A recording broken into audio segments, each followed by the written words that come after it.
Hi Earth Angels! Kamusta? Welcome back to Pinay Angel Tarot. This reading is a love message.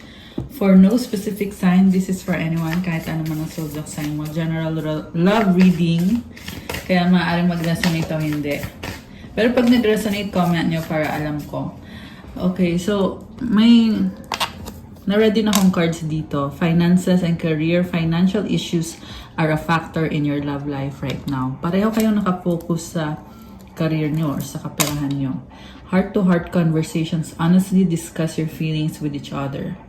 May posibilidad na mag-uusap kayo at yung heart-to-heart, ibig sabihin kung ano yung talagang nararamdaman nyo. Kasi mukhang meron kayong unfinished business. Forgiving and learning, as you release and heal the past, you experience more love in your present moments. I see letting go about things na hindi nag-work out para sa inyo sa past ninyo, mga bagay na nasaktan kayo. At sa pag-let go mo at pag-release mo ng mga bagay na yon, nagkakaroon ng forgiveness, nagkakaroon ng mga lessons. And I just saw 111 angel numbers. So, on the process, yung forgiving, kapatawaran sa inyo ng person na to. Okay. Sabi din dito, you experience more love. So this is so nice dahil sa love, dahil sa forgiveness, nagkakaroon ng more love. Bagong simula ito, guys. Love yourself first. Your self-respect makes you more romantically attractive. Oh wow, grabe oh. So passionate. Tingnan mo the way silang maghalikan, 'di ba? Very full of passion. Okay. Matindi yung pagsisisi nitong taong to sa mga nagawa niya sa'yo kung ano man yun. And I sense angelic presence or angelic guidance. Okay. Parang may isa dito effort na makipag-usap. Yung isa naman parang walang reaction. So, nahirapan ka makipag-usap sa taong to. Avoidant yung nakikita ko eh. Yung masculine dito is hindi niya kayang harapin yung kung ano tong kailangan pag-usapan dahil mas madali sa kanyang umiwas.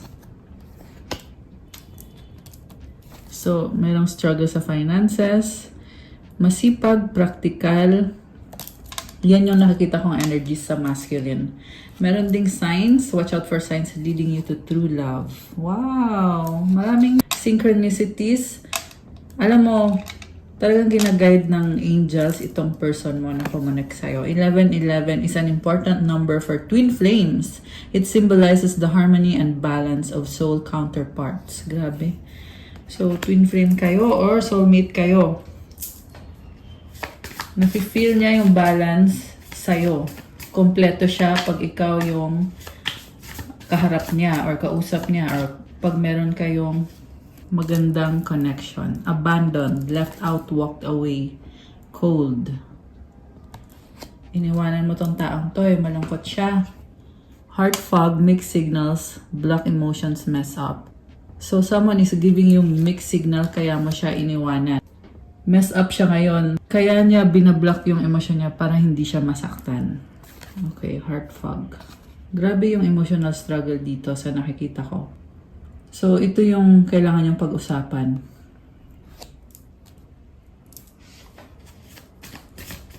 Kasi gusto mo ng clarity eh. Kung may love ba dito, mahal mo ba talaga ako? Ano ba nararamdaman mo? May nakita ko dito, binlock ka ng person na yan, kaya sobra kang nasaktan. Okay. So, baka yun yung ugali niya. Ang nakita ko kasi sa energy ng person mo is parang magulo eh. One moment okay kayong dalawa, the next moment ibablock ka niya or didedmahin ka niya. Messed up. Foundation, established family, security. Okay, mukhang may foundation na kayo or may pinagsamahan na kaya kailangan patawarin ng isa't isa kasi yung iba sa inyo may family na, secure kayo sa isa't isa. I'm hearing na gusto talaga ng taong to na maging secure yung relationship nyo at hindi mauwi sa hiwalayan. Beauty. Oh, charming, graceful, kind-hearted. Grabe. So much passion. Parang yung person mo ay sobrang nagagandahan sa'yo. Hindi lang sa physical but also emotionally. Or, I mean, yung sa personality mo. Gustong-gusto niya yung personality mo. Parang foggy yung ano. Teka lang guys. Okay, inayos ko lang yung camera. Sensya na. Out of town nga pala tayo ngayon. Kaya iba yung location ko kung napapansin nyo. So, teka. Gustong tumalon. Tumalon talaga.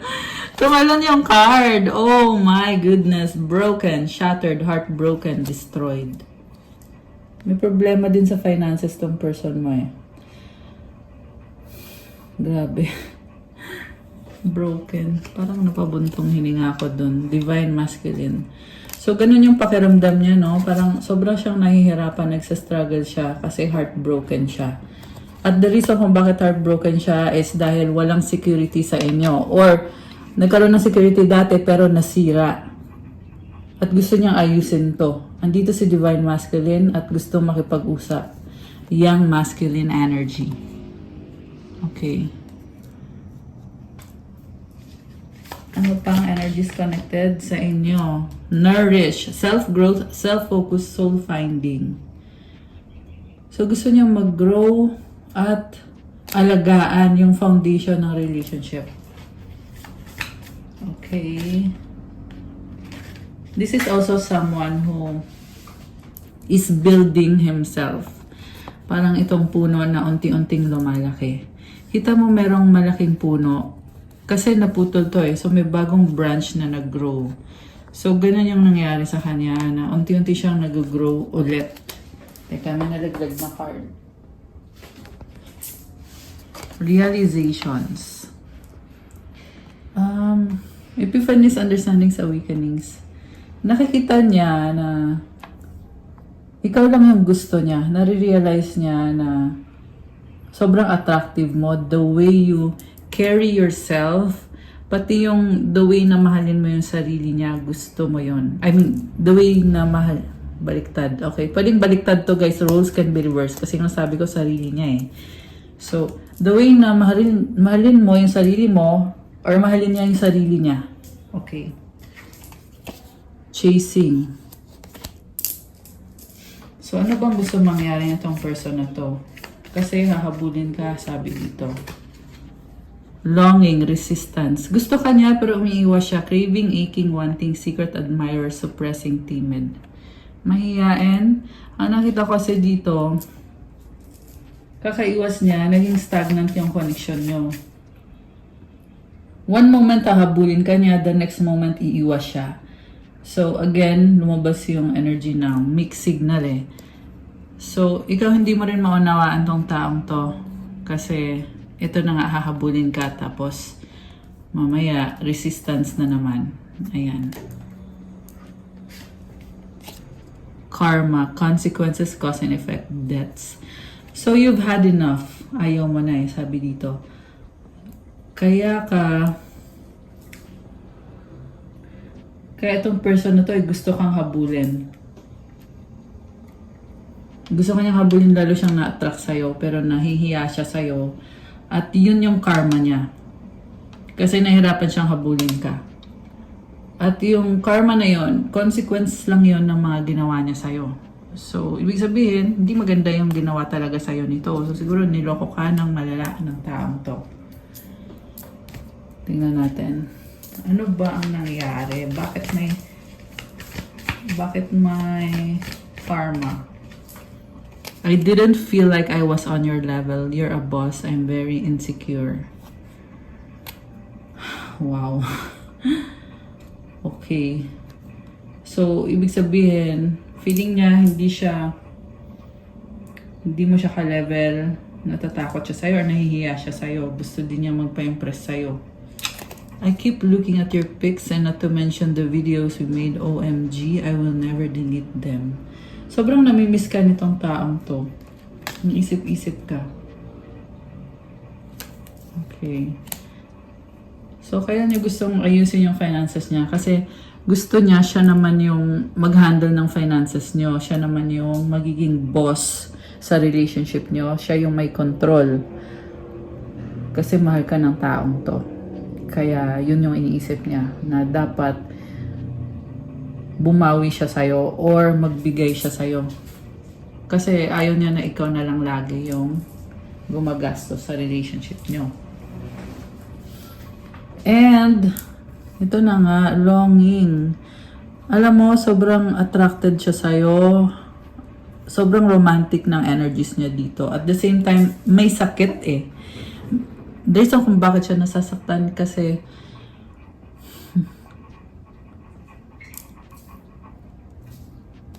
ayaw niya mawala ka.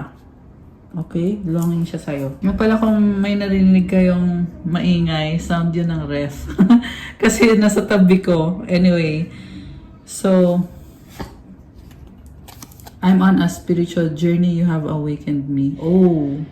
Alam mo kung dati, stagnant siya. Ngayon, nagiging okay na siya kasi, ano ba yan? Parang, andun pa rin yung, by the way, andun pa rin yung blockage sa throat chakra. Nahirapan siya sabihin sa yung nararamdaman niya. Pero, you have awakened me. Na-awaken mo na siya. Okay, yun yung sasabihin ko eh, na nagkaroon na ng growth sa kanya kasi may spiritual journey siya ngayon. You are so smart, you have me figured out. So, alam na alam mo yung mga ginawa niya. At, kasi akala niya, mauuto ka niya. Akala niya he could get away with looking at his other options or being with other people. Pero natuklasan mo at saka siya natatauhan na ito, may consequence yung mga ginawa niya. Hindi yon pinalampas ni universe. Ayan. Ganun kasi si universe. Kunyari, nagkataon na yung taong niloko niya ay earth angel, di ba? So, may consequence talaga yung mga ginagawa niya. Nare-realize niya yan ngayon. At nafi ko dito na lalo kanyang nire-respeto. Sabi nga kanina, di ba, your self-worth, self-respect makes you more romantically attractive. Lalo siyang na-attract sa'yo kasi marami kang alam tungkol sa kanya. Kasi alam mo kung anong mga ginawa niya. Merong bad energy around this person. Parang kino-compare ka niya sa other person. Merong third party energy dito eh. Kino-compare ka niya at nakikita niya na yung isa ay may totoong beauty. Yung isa naman ay very dark yung energy. Ito yung karmic connection. Nare-realize niya yan. Ayan o, epiphanies, understandings, awakenings, realizations. Tingnan natin from the tarot. Ano ngayon ang intention nitong taong to sa'yo? Okay. Anong intention sa'yo nitong taong ito? Five of Swords and the Ace of Swords. Okay, ma-pride to eh. Ayaw nang mawala ka actually. Kahit ma-pride siya, inisip niya, wait lang, ayaw kong mawala tong taong to. Anong kailangan kong gawin ngayon? This is also about new beginning. Wait lang, nalaglag yung cards eh. Pwede tong breakthrough communication. Ayan, changes. So, yung nalagdag si Hierophant and Three of Wands. Niisip-isip ka, hihintay ka niya, merong gustong mag-travel papunta sa'yo, makita ka, kasi gusto niya ng solusyon sa mga problema niyo. Gusto niya mag-commit kayong dalawa at magpakasal kayo. Gusto niya ng stable relationship. Serious at stable. So, kung dati hindi to seryoso, ngayon nakikita ko ang pagiging seryoso niya. Yung nga lang may iniisip din siyang ibang tao dito. Karmic connection. Pwedeng magulang. Pwedeng mother, father. Or pwedeng parent ng anak niya. Ayan, kung meron siyang anak. Someone na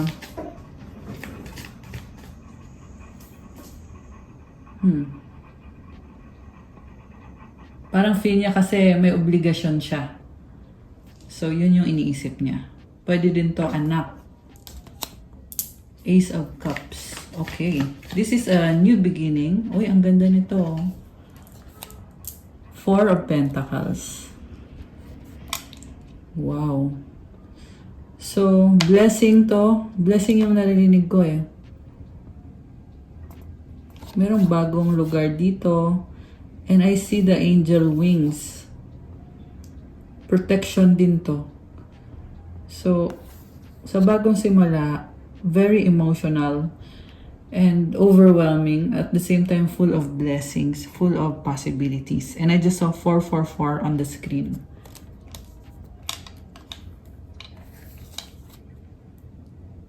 Gusto niya mag-offer ng bagong simula sa'yo.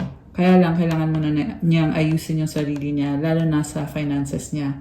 Pentacles is about being practical. It's about money.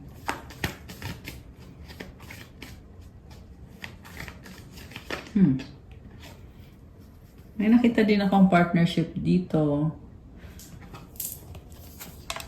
Three of Cups. So, parang yung person mo ngayon ay ini-enjoy niya yung connection ninyo, or gusto niya na magkaroon kayo ng celebration. Reconciliation. Two of Cups. Ayan o. Agreement. Six of Pentacles. Gusto niyang bumawi sa'yo. Kasi feel niya dito, deserve mo ng commitment, committed relationship. Deserve mo ng yung merong give and take sa inyong dalawa. Okay. So, yun pa sa inyo guys. Meron din tong kausap na ibang tao, yung person nyo. Three of Pentacles in reverse. And speaking of kausap niya, ito yon parang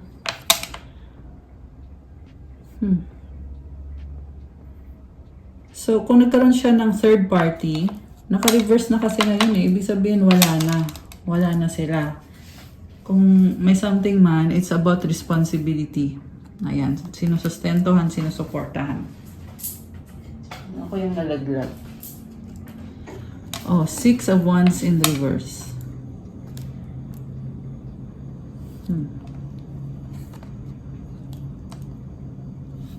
Parang nilet go na niya. Okay. Meron siyang nilet go. The Empress. Baka may kadikan Taurus or Libra. This is someone na who values beauty. Energy of abundance to eh. So, may bagong energy dito na I hear na taking heart or trying to be brave sa situation niya. Mahal ka pa rin ng taong to. Sobra kanyang mahal. This person wants to nurture you. And mayroong mga changes sa kanya. May bagong simula din. Ano naman yung feelings mo sa kanya ngayon? Two of Wands. Waiting. Observing. Parang a very passionate connection, pero you will not take action. Inobserbahan mo lang. Okay.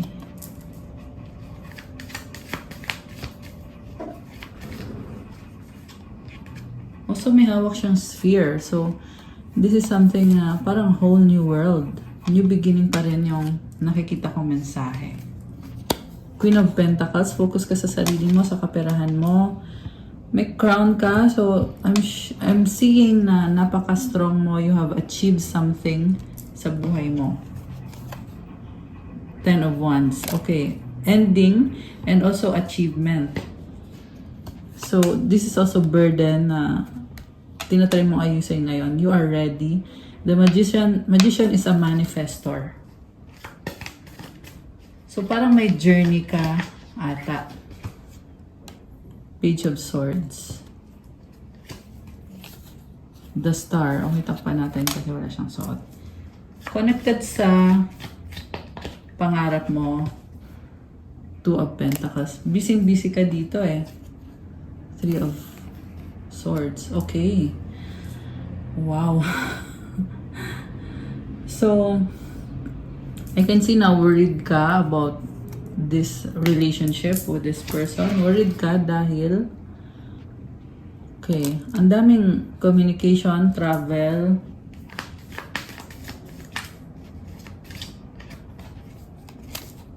The Chariot. Again, travel yung nakikita kong energies. Busy ka.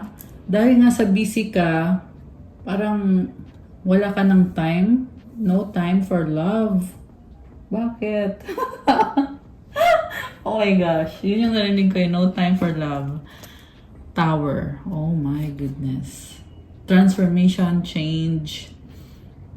Okay. So, ang daming changes sa'yo. Sunod-sunod na transformation. Merong travel, merong pag-uusap. And you are also stepping out of your comfort zone. You're implementing changes sa buhay mo ngayon. Okay.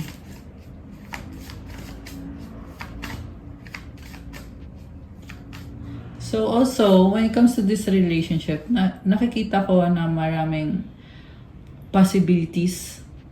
Pero kailangan mangyari muna yung transformation. Okay? Or nangyayari na to ngayon. Death. Okay, baka ikaw ay Scorpio or meron ka nun sa chart mo. Malakas din dito ang Cancer. Fire sign, Aries, Leo, Sagittarius. Okay, you have ended a cycle. Ano ngayon ang paparating para sa'yo? Actually, this is a good ending. Kasi yung cycle na yun ay napaka-toxic. Okay? Oh, tumalikod ka. Okay, anong susunod? Judgment. So, merong tumututol sa pagtalikod mo. Bakit ganon? Okay? Or, okay, nag-aalala yung person mo eh. Kasi nga, tumalikod ka, may nagbago sa'yo. Justice. You are very strong. So, tinatry mo balansehin yung sarili mo. Parang you are gaining independence now. Sabi mo, hindi na kita kailangan. Busy-busy na ako sa sarili ko. Ganon. Knight of Swords and the Page of Pentacles. Mabilis na energy. Okay, wow. Very ano ka. Lakas na confidence mo. Grabe. At the same time, parang nag-explore ka lang. Ang lakas ng confidence mo, pero wala kang expectations. You're just trying to check things out. And para may alam ka, ganun lang. Also, I'm seeing na some of you guys may mga inaayos na mga documents. Okay. Bottom of the deck is the Hermit. Studying. Okay, marami kang pinag-aaralan about mga bagay na inaayos mo connected sa sarili mo. Eight of Swords, Queen of Cups. Okay, wow. Connected sa pangarap mo. Knight of Pentacles. So, preoccupied ka na sa trabaho mo. Masaya ka sa ginagawa mo. At the same time, priority mo yung sarili mo. So, what if bumalik sa buhay mo itong taong to? Kasi sarili mo, sabi dito sarili mo eh. So, Seven of Swords and the Four of Swords. Kung babalik siya sa buhay mo, iiwas ka kasi wala kang tiwala. Parang inisip mo, ano ba to? Para saan pa to? Parang ganun. Ibig sabihin, you will not entertain yung parang hindi seryoso or parang laro-laro lang. Ayaw mo nang ganun. At the same time, andito yung the Sun sa bottom of the deck. So, you are gaining clarity. Face-to-face kayo ng person, oh. So, posible meron pag-uusap, pagkikita. The Lovers, sumisilip po. The Lovers. Oy, takpan natin ang damit. The Lovers and the Five of Cups. Grabe. Minahal mo to ng sobra. At emotional ka ngayon. So, Sobrang mahal mo to. Twin flame mo to or soulmate. Pero ngayon, kung babalik siya sa'yo, I feel like hindi mo nakikita na babalik siya sa'yo. Kaya ganito yung lumabas na card. So, ibig sabihin, yung iba sa inyo ay no contact situation. At, or sabihin natin, kahit na nag-usap kayo, pero you are not expecting anything from that person. Kaya kung babalik man siya, parang yung reaction mo dito parang hindi ka makapaniwala eh. Parang inisip mo, ano to? Joke ba to? Kasi ito ka oh, galing ka sa heartbreak. And this time, parang pinipili mong mag-isa. At masaya ka sa ginagawa mo, Queen of Cups. Nakita ko dito, mahal mo pa rin siya. May emosyon ka pa rin. At the same time, lumabas dito yung Lovers, tsaka yung Five of Cups. Sobrang emosyonal. Ibig sabihin, kahit na di kayo nag-uusap nitong taong to, ramdam mo yung energy niya eh. Okay, yan ang sabi dito ay baliktad. The Moon. Oh my gosh. Someone is thinking about you and wants to enter your life. Sobrang attracted sa'yo. Yung narinig ko, enter the dragon. Bakit ganon? Enter the dragon, sabi. Pero ang nafe-feel kong energy is sexual energy. So much attraction, passion. Hindi ka maalis sa isip niya. Isip niya, kamusta ka na ba? At, ano na bang nangyari sa'yo? Gusto ka niya i-pursue at mabilis yung energy eh. Mabilis and at the same time, sobrang passionate. Very physical kind of energy. Baka may kadikan Sagittarius, fire sign, Aries, Sagittarius, Cancer. Although this can be any sign naman. Kasi namimiss ka niya sobra. Water sign, Cancer, Pisces, Scorpio energy. Alam mo yung problem lang sa taong to kasi sobra ka namimiss pero ino-overanalyze niya masyado kaya wala ding nangyayari. Isip lang ng isip. Feeling niya nakatali yung kamay niya. Totoo niyan. Sa isip lang niya yon. Gusto niya siguraduhin eh. Meron siyang gustong siguraduhin muna bago siya bumalik sa buhay mo. Parang gusto niya siguraduhin na papasukin mo siya ulit sa buhay mo. Five of Pentacles. Page of Rods. Malungkot siya. Mukhang may problem sa finances. Okay, may problem sa distance. Yung iba LDR. So, nahihirapan siya. Inisip niya, ang hirap naman. Ang hirap kumonek sa'yo. Nine of Wands sa bottom of the deck. Sabi dito, gagawin niya lahat para sa'yo. Grabe. Or ginawa niya lahat para sa'yo. Parang nanghihinayang siya eh, na bakit ganito yung nangyari sa atin? Ginawa ko yung best ko. Grabe. Sobrang emosyonal. Okay. Nakakaloka. Okay, anong outcome dito? Tingnan natin ah. Magkakaayos ba kayo? Or what? The Fool. Oh, wow. Nine of Pentacles. So, new beginning and parang getting to know. Yung nakikita ko, getting to know each other. Very practical energy. Yung iba sa inyo, magpo-focus kayo sa finances nyo. Wheel of Fortune, Six of Swords, King of Swords. Wow. Grabe. So, may bagong simula dito. You will reconnect with this person. There will be changes, big changes. There will be peace and harmony. And this person is stalking, watching you. Inobserbahan ka niya at parang inaalam niya kung anong inaalam niya. Pero siya tinatry alamin sa'yo. Basta parang gusto lang niya obserbahan ka. Okay. Oh. Kung may iba ka na ba? Kung masaya ka na ba? Masaya ka ba nang wala siya?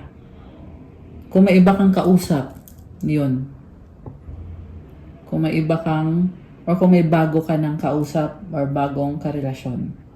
Yun yung gusto niyang alamin.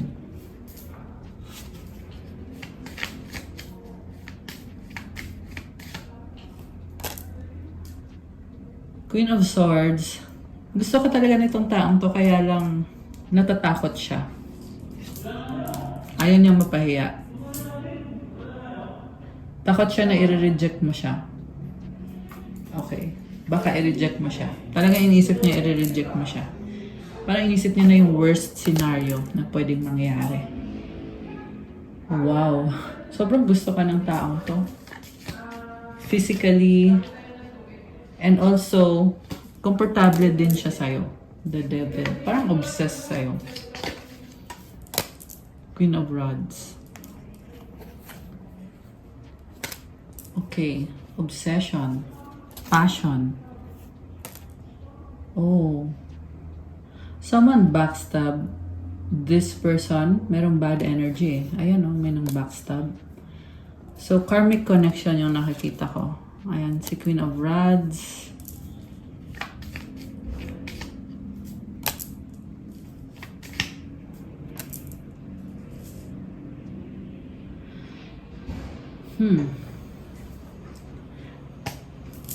Secretly in love. Oh my gosh.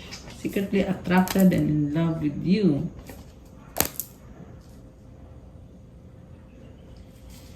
So, I'm hearing na may mga na-realize siya dito at gusto niyang ayusin yung sarili niya.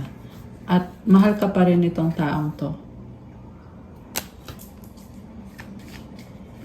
Okay, anything else? King of Pentacles. Four of Wands.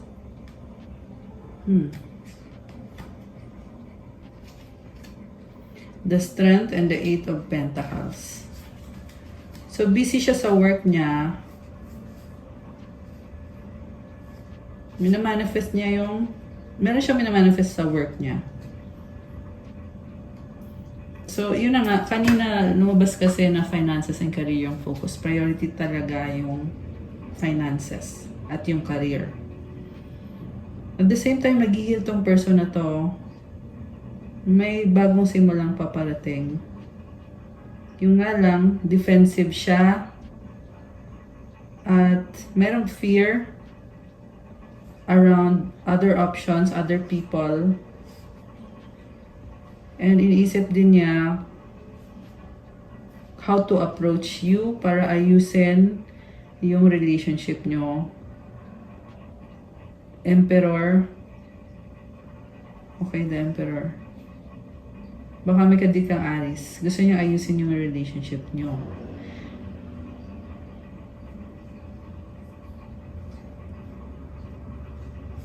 Ayan. So, anong gustong sabihin nitong taong to? Anong gusto niyang sabihin sa'yo ngayon? Okay, nalaglag. BC. Ayan o. Waiting for you. Busy pero hinihintay ka. Ganon. 555 angel numbers on the screen. Nagmamadali, trying hard. Bagong simula. Secret feelings, love you so much. Oh my gosh. So, maraming possibilities. Pwede, pero not sure.